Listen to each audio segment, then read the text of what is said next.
ये तानाशाही सरकार जो है हमारे किसानों के हितों की बात नहीं कर रही है और जो भी अगर इसके खिलाफ कोई आवाज़ उठाता है तो उसको उसकी आवाज़ को दबाने का काम है कि हमें इस बिल को वापस ले लो। तो इन्हें क्या आपत्ति आ रही है? तो कहीं ना कहीं नियत में खोट है जो कि हम सब किसान यहाँ पे बैठे हुए हैं और देश का किसान सारा उसका कहना पीएम हाउस पे पहुंचेगा जाकर। बीजेपी की सरकार, जब कांग्रेस की सरकार हुआ करती थी, अगर 2 रुपए भी या 5 रुपए बढ़ जाते थे तो ये चिल्लाया करते थे बैठ बैठ के।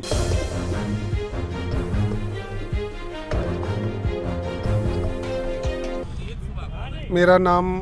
ठाकुर दुष्यंत सिंह है। मैं भारतीय किसान भानु का मैं दिल्ली प्रदेश अध्यक्ष, आप मथुरा के जिला अध्यक्ष हैं देवेंद्र पहलवान जी, और आज हमारे भाई साहब प्रेम सिंह जी, आप सभी हमारे किसान यहाँ पर बैठे हुए हैं और इसी आशा में बैठे हुए हैं कि आज सातवीं बैठक जो चल रही है और 35 दिन हो गए हम सभी किसानों को यहाँ बैठे बैठे, तो आज कुछ निर्णय निकलना चाहिए। और अगर निर्णय नहीं निकलता है और हमारे किसानों के अगर ये बिल वापस नहीं होते हैं और किसानों के हकों की अगर ये बात नहीं रखते हैं और नहीं बात मानते हैं, तो निरंतर हम अभी जिस तरीके से अभी आंदोलन चल रहा है और शांतिपूर्वक आंदोलन चल रहा है, तो इसमें और भी हम कोई ऐसी रणनीति बनाएंगे जिससे हमारा सरकार पे दबाव बने और सरकार हमारी बातों को माने। लेकिन अभी तक निष्कर्ष निकल कर क्यों नहीं आया? जिस तरीके से कई जगह पर किसानों ने अपनी आवाज़ उठाई तो उन पर FIR दर्ज कर दी गई, जुर्माना लगा दिया गया, इससे कैसे देखें? ये देखो, जिस तरीके से हमारे को कहा जाता है कि हमारे 70 साल हो गए, हम देश आज़ाद है, लेकिन हमें लगता है कि जिस तरीके से अंग्रेज़ों के ज़माने में अगर हम अपनी आज़ादी के लिए अगर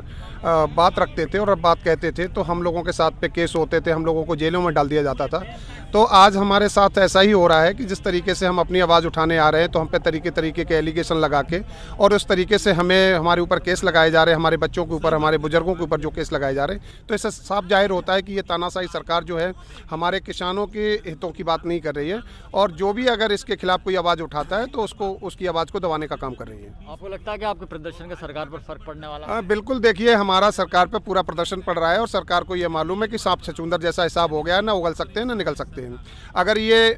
इस चीज़ को अगर वापस लेते हैं तो इनके मान सम्मान और नाक की बात, इन्होंने अपनी जो नाक की सवाल बना रखा है, तो इन्हें लगता है कि मेरी नाक कट जाएगी। और अगर इसे बिल को अगर लागू करते तो इन्हें पता है कि सन 2022 में हमारी और सन 2024 में मेरी सरकार चली जाएगी। तो इन्हें इस चीज़ का निर्णय लेना है और जो हमारे किसान हैं, अगर इन्हें दोबारा फिर आना है तो हमारे सरकारों की जो बात है, अगर ये कहते हैं कि हमें इस बिल को वापस ले लो, तो इन्हें क्या आपत्ति आ रही है? आप जो कहता है कि एक व्यक्ति कहता है कि आप कह रहे हो कि हमने फ़ायदे के लिए बनाया है, इन्हें फ़ायदा नहीं चाहिए तो आप उस बिल को वापस ले लो अगर आपकी नीयत साफ़ है।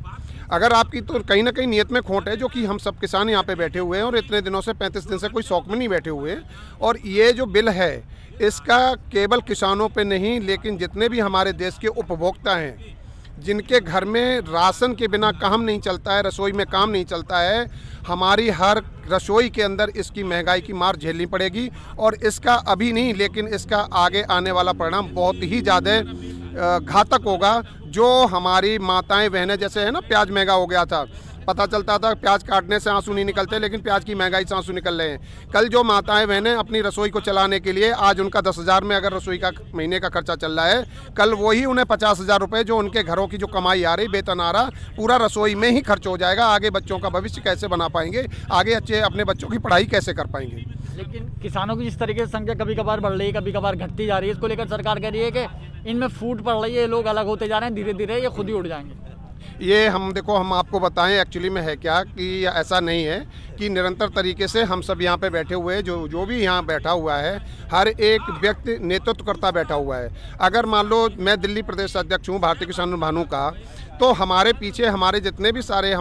भी जो कार्यकर्ता हैं, पदाधिकारी हैं, तो अगर मैं आ गया तो समझ लो हमारा पूरा दिल्ली आ गया। इसी तरीके से हमारे ज़िले के देवेंद्र पहलवान जी बैठे हुए हैं, मथुरा जिला के, तो ऐसे ही हमारे राष्ट्र के और हमारे प्रदेशों के जो भी आए हुए हैं, वो आप ये समझ लो पूरे देश के सभी लोग आए हुए हैं, यहाँ बैठे हैं। ऐसा नहीं है, अगर उन्हें भीड़ तंत्र की अगर बात है, जो अगर हमें ऐसा लगता है कि तभी उन्हें ऐसा महसूस होगा कि उसके क्या नाम हम सब भीड़ हमारे यहाँ पे आई, अगर ऐसा है उनके मन में, तो उन्होंने यहाँ बैरिकेडिंग क्यों लगा रखा है? एक बार उसके क्या नाम हम दिल्ली मिलने आ रहे थे तो इन्होंने क्यों रोक दिया? अगर इन्हें डर नहीं है, अगर एक बार बैरिकेडिंग खोल दें और ये कह दें आप हमारे पास आ जाओ मिलने के लिए, अभी पता चल जाएगा पूरे देश का किसान सारा उसका क्या नाम पीएम हाउस पे पहुंचेगा जाके। लेकिन अभी उत्तर प्रदेश में चुनाव होने, आसाम में होने, बंगाल में चुनाव होने, आपको लगता है कि इस आंदोलन का फर्क वहाँ चुनाव पर पड़ेगा? देखिए, ऐसा है, इन्होंने क्या काम किया है कि अभी बंगाल में आपका है, सन 2022 में उसका क्या नाम आपका यूपी में और उत्तराखंड में चुनाव है, तो इनका सीधा सीधा मुद्दा है कि जिस तरीके से ये सरकार आई थी कि हमारे स्वास्थ्य, शिक्षा और रोजगार,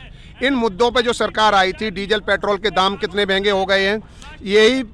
बीजेपी की सरकार, जब कांग्रेस की सरकार हुआ करती थी, अगर 2 रुपये भी या 5 रुपये बढ़ जाते थे तो ये चिल्लाया करते थे बैठ बैठ के। आज इन्हें पता चल रहा है कि हमारे किसान जो डीजल और पानी जो खर्च हो रहा है, वो डीजल लेके खरीद के उसके बाद में इंजन चलाते हैं, बिजली के बिल कितने बढ़ गए हैं, हमारा देश का युवा बेरोजगार घूम रहा है। तो इन्होंने इन मुद्दों से भटकाने के लिए इनसे कोई उस सवाल को न कर पाए, तो इन्होंने इस बिल को इस तरीके से लाके और हम लोगों को उलझाने का काम किया है। लेकिन हमारे पूरे देश के सभी युवाओं का, सभी किसानों का हर जगह अपना अपना ध्यान उनका भटकेगा नहीं। उन्हें हर चीज़ का, आज किसानों का हक नहीं मिल रहा है, ये रोजगार हमारे युवाओं को नहीं मिल रहा है, तो पूरे हमारे किसान और हमारे युवा सबका ध्यान केंद्रित है और सन 2022 में इनकी और सन 2024 में इनकी सरकार नहीं आने देंगे। लेकिन ये तो कह रहे हैं सरकार, मोदी सरकार साफ तौर पर कहना है कि अगर ये बिल को समझ ले किसान तो इनकी आय दुगनी हो जाएगी इस बिल से। तो